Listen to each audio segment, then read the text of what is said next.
I'll be like watching TV while playing a computer game, and then I'll have like an iPad next to me for another show.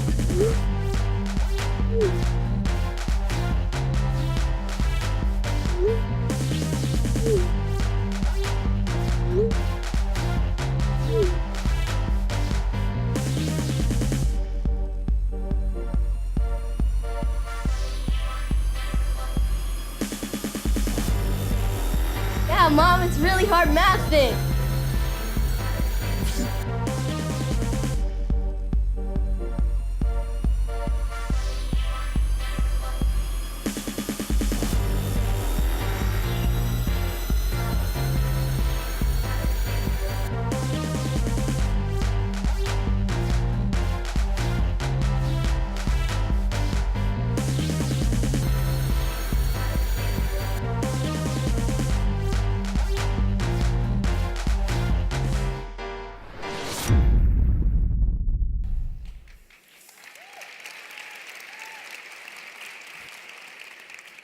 Ladies, thank you.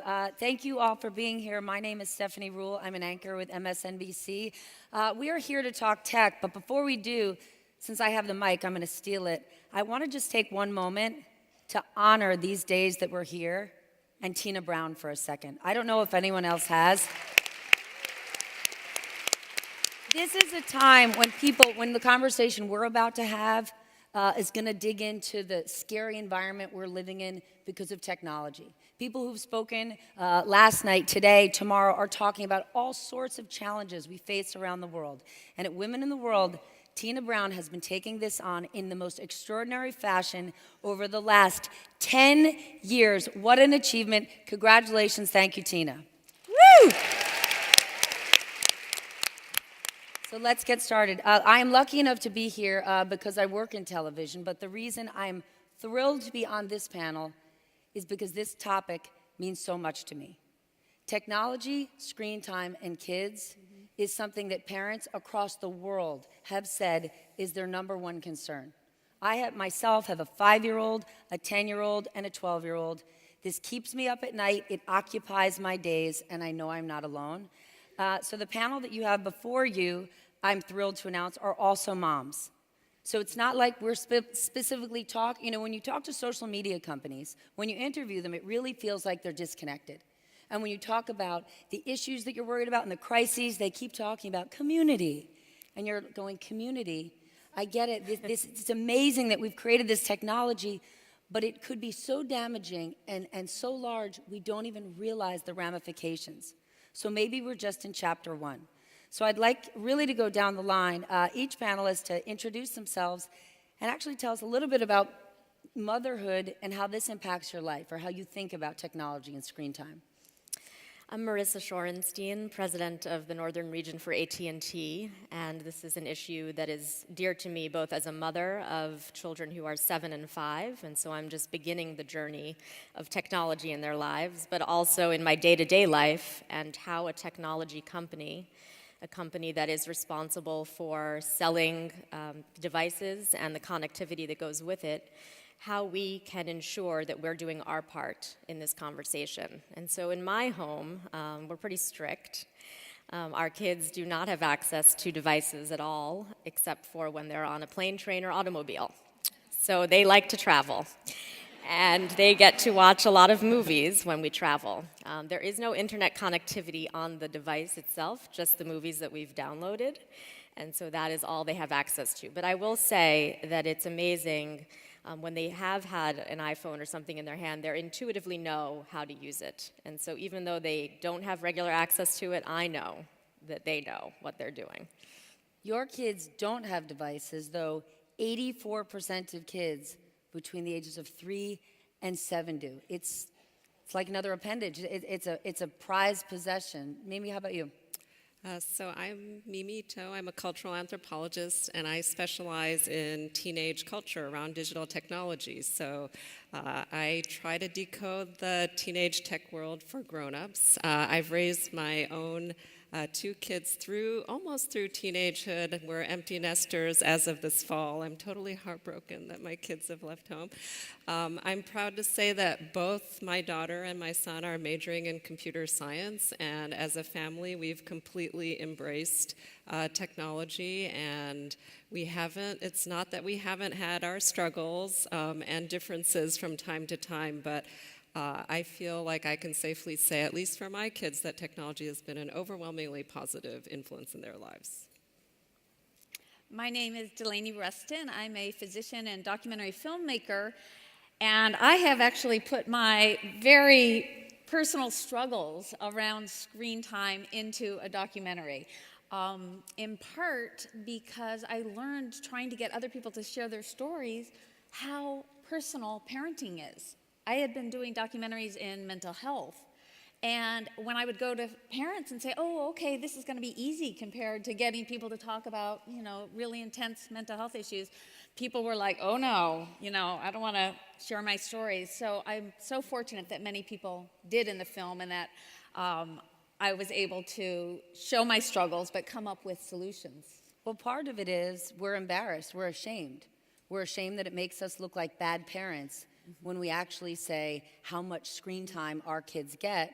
But they're also spending so much time on screens because there's a lot of great reasons to use them. We're using them constantly. I want to share some numbers. AT&T actually commissioned a series of surveys here in New York about how teens, because I don't want to be super dour, I really want to find solutions for us, how they use their phones. And I found these results surprising. 2/3 of teens that were surveyed say they have engaged in at least one risky behavior online.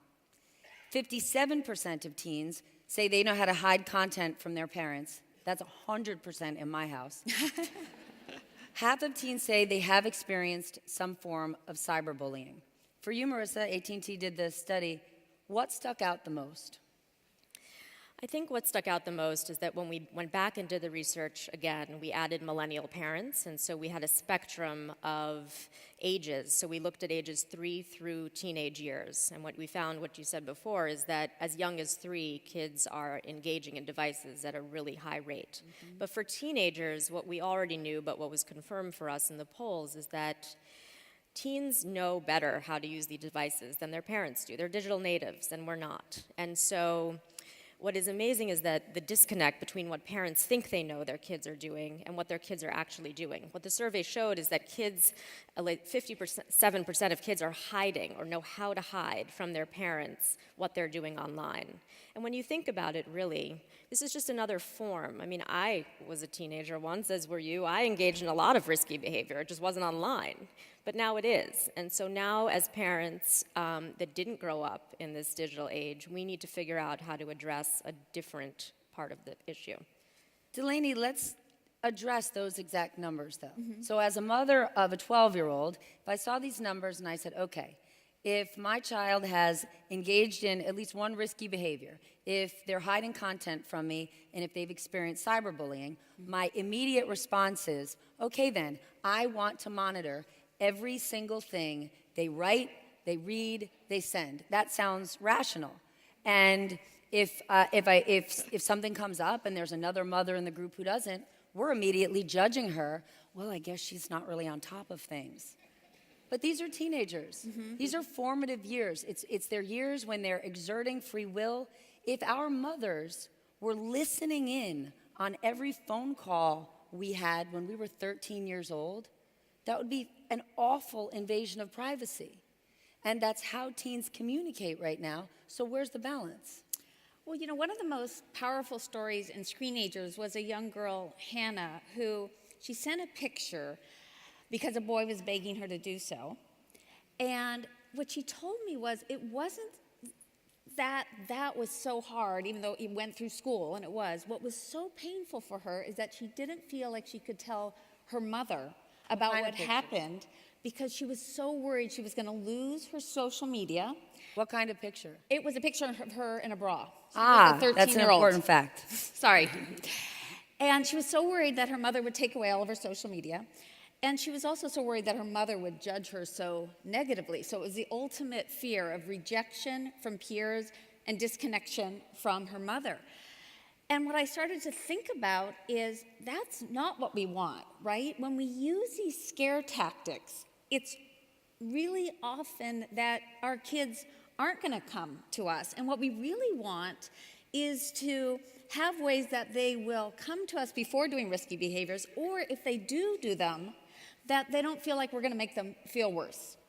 So because of that, I started with my family having weekly short conversations to talk about these issues in a non-heated way.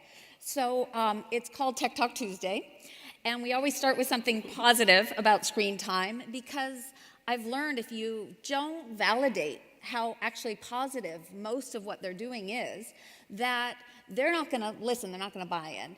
And then we talk about an issue, such as any of these there's thousands of issues, and it's been 3 years that I post these on the Screenagers movie website, and it's so exciting that a lot of just thousands of parents around the world are using these to have these calm conversations so that we cannot be using the scare tactic. I call it the share tactic. Nice. Mimi, isn't the scare tactic somewhat disingenuous if we're saying to our kids, Facebook is filled with trolls, as is Twitter and Instagram. It's dangerous, it's foul, you don't know what could be there. And as we're telling our kids that, we're checking our own profiles all day, every day. Right. So how do you make the argument, we need to chill a little bit. Yeah. We need to celebrate all that technology is. And by doing so, is that sort of the drink with your kids approach before they go to college so they won't party their heads? I can't figure it out. That doesn't Not work. that I condone that. Yeah, no, I think what's really interesting and challenging about parenting today is that our kids are growing up with experiences that we didn't necessarily share growing up. So I think the question of a generational divide is particularly acute. So you can say, oh, kids always did risky things, or they had interests that weren't aligned with what the parent had, but there's what we found in our research, I have dozens of teen whisperers fanning around the internet, trying to understand the value that kids are getting. And when you talk to young people, they will say that the internet is a lifeline to social connection, to information, to knowledge. And yes, there are risky things happening, but it's a human rights issue for them, to have a phone taken away or the internet disconnected. And just because, they might meet an unsavory person in the park, we don't ban them from these spaces. So the kind of, one of the things I direct the Connected Learning Lab at the University of California, and we have 35 faculty who are studying, various dimensions of kids' digital engagement.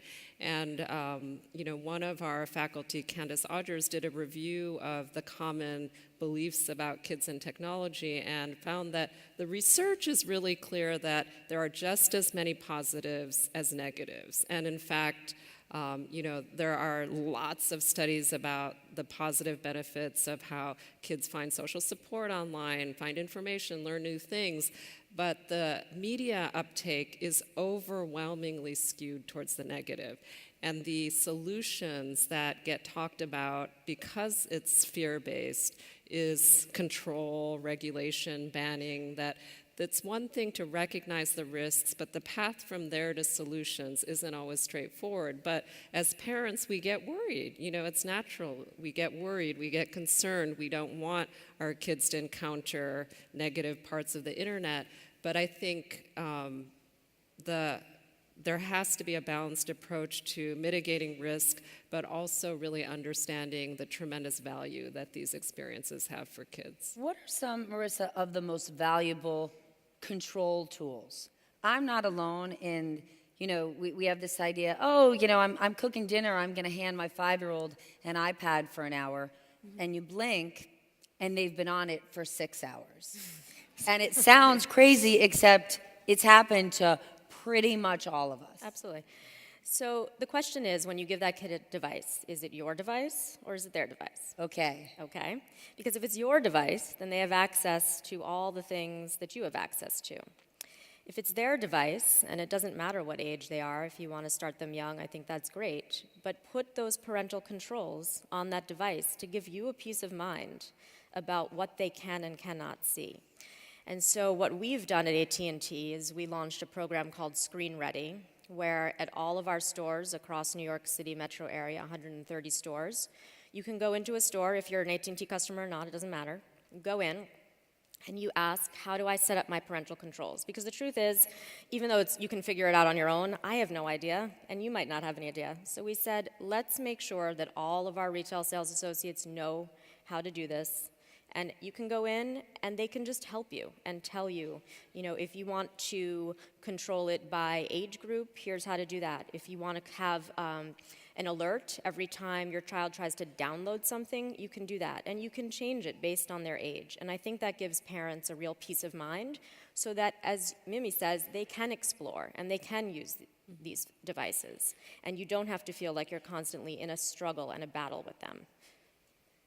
Mimi, is no technology not the answer because it's simply a part of our daily life as well as our social fabric?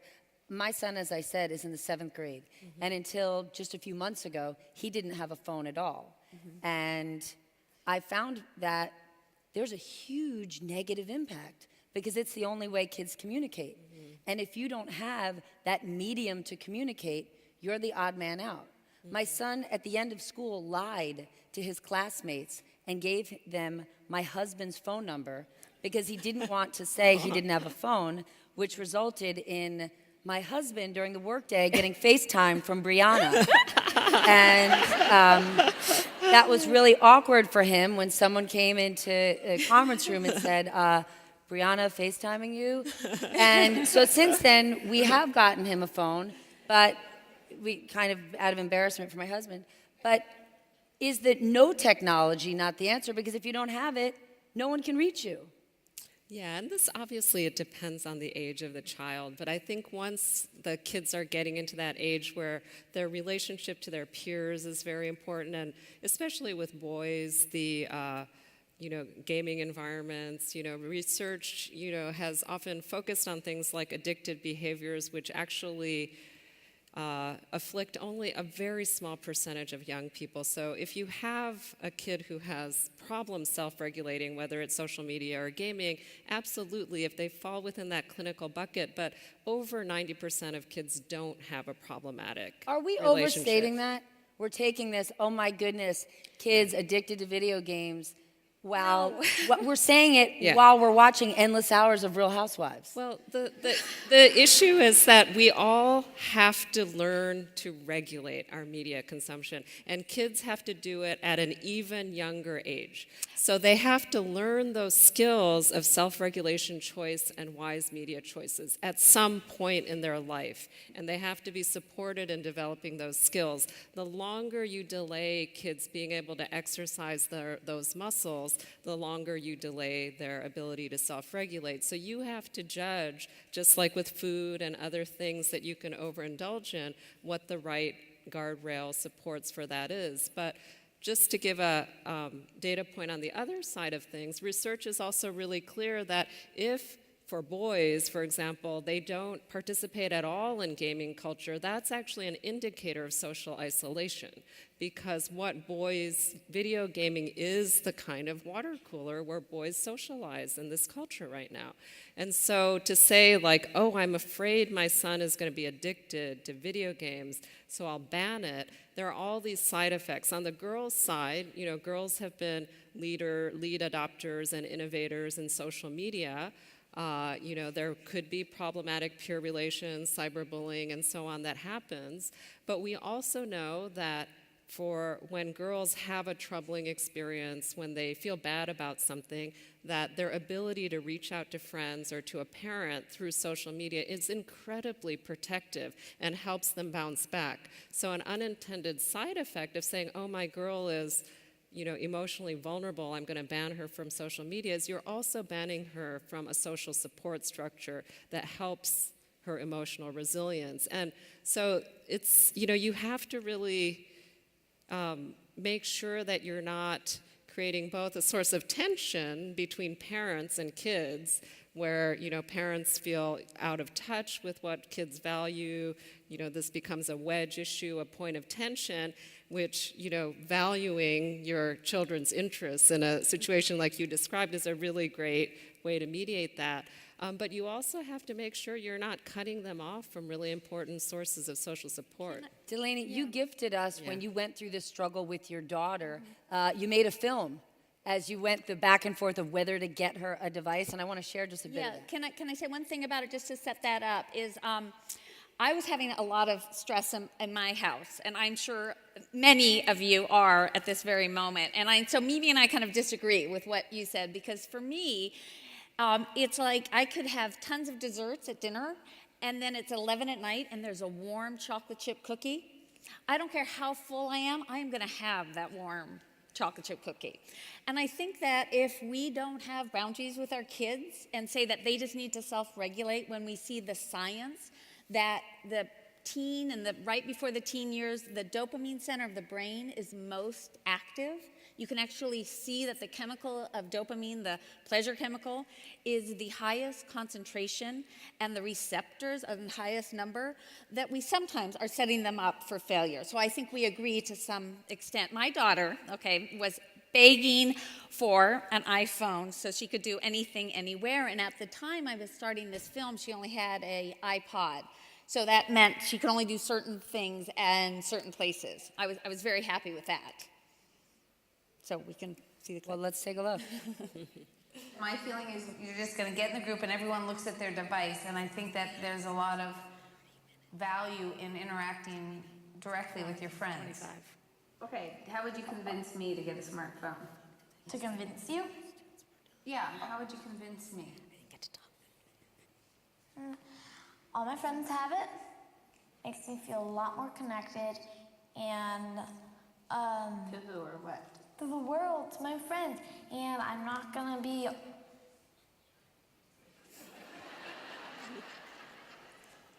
say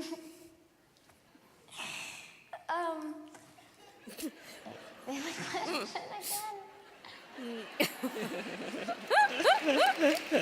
That's pretty funny. Well, she has the phone. How's it working out? Oh boy, it's been a long journey. But one of the things I really do believe that having some sacred screen-free times is really important. And for us, I really wanted it to be around sleep and study time and some family time. But I couldn't get her to engage, really. So I finally just gave her a 4-page contract. That did not go well. And I was like, gosh, why won't you help me to do this? And I finally realized that I was talking so negatively about screen time. Like, oh, those snap things, they don't disappear. You think they do, but they don't. And there was no way in her brain to think that she could collaborate with me. She saw me as the enemy, and I started to really change, and I started to validate, how important this was to her. And we were able to come up with rules that have really worked. And for example, she really wanted to use her phone to get dressed in the morning, to communicate with her friends. And I thought, that was like smoking your first cigarette in the morning, right? That's going to lead to definite overuse. So I was really pushing back on that. But I finally said, okay, we agreed on that. And then she worked much better with us in the evening for a very reasonable time to get off Better time screens. to smoke. So, and to limit it in the evening. So that's an example of working with our teens through being positive and using, again, the Tech Talk Tuesday. We negotiate and we kind of check in now and then about what our few rules are that we do have, which has been so important. Then set your rules in a positive way. I know we're out of time, but I do want to leave with some more constructive advice. Mimi, if there was one action step, just one thing parents could do, what would it be? So I guess it would be to take a pause, suspend judgment, don't pathologize the tech use, and really take some time to understand what's driving the interest, and try to connect with the positives. And that can be amplifying something good you see in gaming, or in girls' case, recognize that they're learning incredible tech skills and parlay it into a sense of empowerment around technology. Invite kids over to do some digital interest that's related to things they're genuinely interested. And if you see a problematic behavior, don't try to shut it down. Try to connect it with something positive.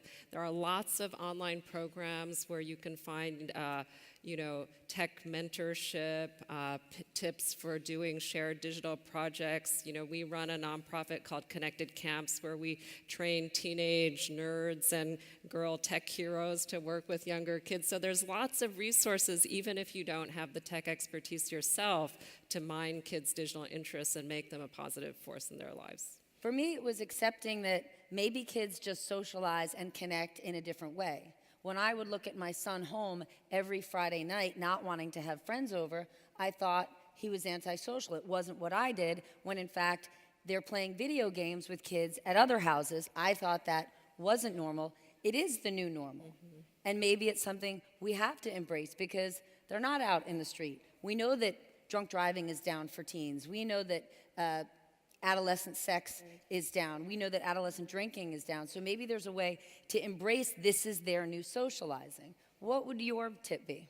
Well, there's two. There's the parental controls, as we discussed, and also it's just about communication. Talking to your kids about this as if you would talk to them about any other issue that a parent would talk to their child about, whether it's teenage sex or anything else. Oh, we want to talk about that. The next panel. Yeah, I'm going to go no to that, yeah. But it's just about communication, and it's about using the tools that already exist that you may not know about. Just go out and ask questions, and there is a lot of help out there. Well, I so appreciate you all communicating with us on this massively important topic, and thank you for your time.